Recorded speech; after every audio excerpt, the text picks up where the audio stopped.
Fala galera, nesse bloco nós vamos falar da classificação dos tributos. Primeira classificação é o tributo em espécie, ou seja, quais são os tipos de tributos estabelecidos na Constituição, nas leis e pelos doutrinadores. Existem duas teorias. A primeira teoria, que inclusive é a minoritária, é a teoria tripartite, onde se entende como tributo apenas impostos, taxas e contribuições de melhoria. No entanto, devido a inúmeros estudos e muitos doutrinadores chegaram à conclusão que além desses tributos, devem ser incluídos como tributo empréstimo compulsório e contribuições para fiscais ou especiais. Mas o que vem a ser o imposto? Imposto é um tributo que independe de uma atuação, uma vinculação à atividade estatal. Quem pratica o fato gerador é o próprio contribuinte e ele independe de uma atuação do Estado para sua cobrança. E a taxa? A taxa, diferentemente do imposto, normalmente o fato gerador é praticado pela própria administração pública. Ele depende de uma atividade do Estado. Existem dois tipos de taxa. A taxa pela disponibilização de um serviço público e a taxa pelo poder de polícia, que é um poder de fiscalização do Estado. Contribuição de melhoria. A contribuição de melhoria, assim como as taxas, ela depende de uma atividade do Estado.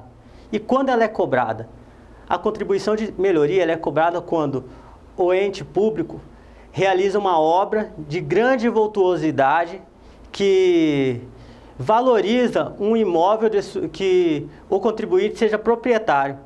Sobre essa valorização, existe a autorização de cobrança de um tributo, uma contribuição ao Estado pela melhoria do seu imóvel.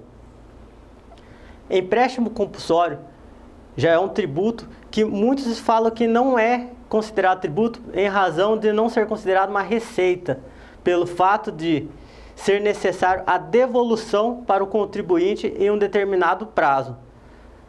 Mas a maioria dos doutrinadores entendem ela como tributo e ela pode ser cobrada em casos de calamidade pública. Contribuições para fiscais especiais. O que vem a ser? As contribuições, elas podem ser, geralmente elas são cobradas para uma função específica, ela custear uma atividade do Estado, ou seja, a contribuição social, contribuição de categoria profissional e o CID, que são a contribuição de intervenção do domínio econômico. Geralmente ela exerce, ou elas são cobradas sobre uma determinada atividade. Classificação do tributo quanto à competência. A competência é quem tem o dever, a autoridade, a autonomia para criar esse tributo. Os tributos da União são imposto de importação, por exemplo, imposto de exportação, imposto de renda, IPI, IOF, ITR. O que vem a ser o imposto de importação? É um imposto cobrado sobre a entrada de produtos no território nacional. Imposto de exportação é um tributo cobrado sobre a exportação, a saída de uma mercadoria do território nacional para uma outra unidade, um outro país. Imposto de renda é o imposto cobrado sobre a renda de uma pessoa física ou jurídica. IPI é o imposto cobrado sobre o produto industrializado, sobre a industrialização de um produto. Imposto de operação financeira são aqueles cobrados normalmente pelos bancos em razão de empréstimos, financiamentos. E o ITR são impostos cobrados sobre a propriedade rural. Além desses impostos da União, existem outros. A Constituição Federal autoriza a cobrança de mais dois impostos, que é o imposto extraordinário de guerra e o imposto sobre grandes fortunas. Só que eu não coloquei aí, uma vez que eles não foram instituídos e não estão sendo instituídos no momento atual. Competência dos Estados e Distrito Federal. Os impostos de competência do Estado e do Distrito Federal é o ICMS, ITCMD e PVA. O ICMS são os impostos cobrados sobre a circulação de mercadoria e alguns serviços. O ITCMD é o imposto de transmissão causa morte, ou seja, em razão da morte de alguém, ou seja, o imposto sobre herança, bem como sobre doação de qualquer natureza. E o IPVA é o imposto sobre o veículo. Quem tem um veículo deve pagar IPVA. Tributos municipais. Tributos municipais são aqueles de competência do município. No entanto, eu coloquei aqui Distrito Federal, porque além dos municípios, a Constituição autoriza o Distrito Federal também a cobrar esse tipo de tributo. Nós temos entre eles o IPTU, que é o Imposto sobre os Imóveis Urbanos, ITBI, Imposto sobre Transmissão de Bens Imóveis, e o ISSQN, que são os impostos sobre serviço de qualquer natureza que não seja instituído e cobrado por meio do ICMS. Classificação dos tributos quanto à função. O tributo, em via de regra, em sua maioria, ele tem a função fiscal, que é meramente de arrecadação. Mas existem outros tipos de funções. Por exemplo, a função extrafiscal. São aqueles tributos que, além de a função arrecadatória, ele tem a função de intervir no domínio econômico. Por exemplo, o imposto sobre importação, imposto sobre exportação e o IPI. Além desse tributo, tem os parafiscais. O que vem a ser a função parafiscal?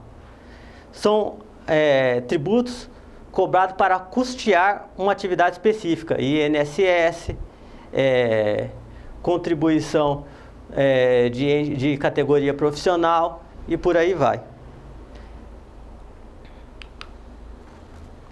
Classificação do tributo quanto à vinculação.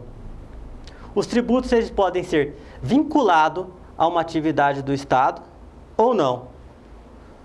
Ou seja, o tributo vinculado são aqueles cujo fato gerador são praticados pelo Estado. Por exemplo, as taxas e a contribuição de melhoria, conforme mencionado anteriormente. E os tributos não vinculados são aqueles cujo fato gerador é praticado pelo próprio contribuinte, geralmente ligado a riquezas e bens. Como falado anteriormente, os impostos é o principal tributo não vinculado. Limitação constitucional ao poder de tributar. O que vem a ser a limitação constitucional?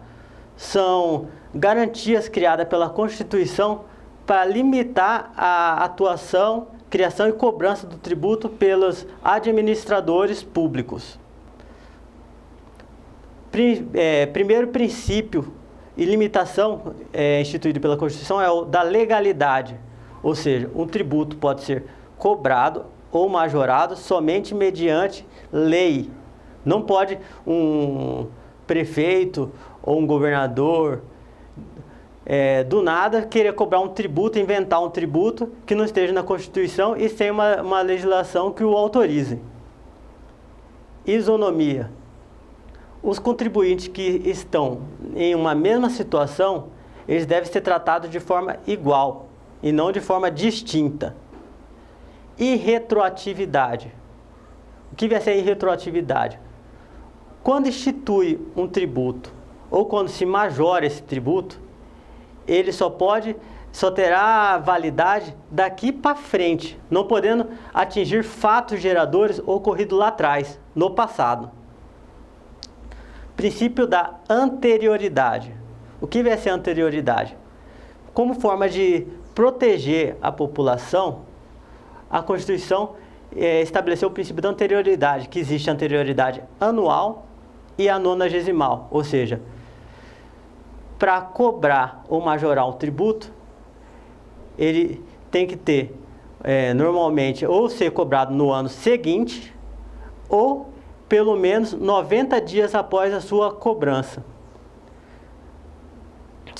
após a sua majoração ou após a sua instituição. Princípio do não confisco. A Constituição veda o princípio de forma confiscatória, ou seja, aquele princípio tem uma alíquota e um valor, por exemplo, de 100%, ou seja, um valor que equivala, que seja idêntico ao que está sendo tributado, porque isso ensejaria em confisco do próprio bem. Por exemplo, aplicar um IPVA sobre o veículo, sendo a alíquota 100% do valor do bem, 100% do valor do veículo. Isso confiscaria o bem, seria abusivo. Limitação ao poder liberdade de tráfico. A liberdade de tráfico, ela determina, a Constituição estabelece que é proibido o ente público cobrar tributos sobre a circulação de pessoas. Aí muitos de vocês vão me perguntar: ah, mas e os pedágios cobrados na estrada? Os pedágios cobrados na estrada, eles não são considerados tributos. Eles são preços, tarifas cobradas pela circulação e paga pela administração das rodovias. Uniformidade geográfica. Todos os tributos e cobrança devem ser de forma igualitária em todo o território nacional. Mesmo que existam tributos com alíquotas diferenciadas, a legislação estabelece um valor mínimo e máximo para não haver essa discrepância. Vamos continuar o restante das limitações no próximo bloco, pessoal.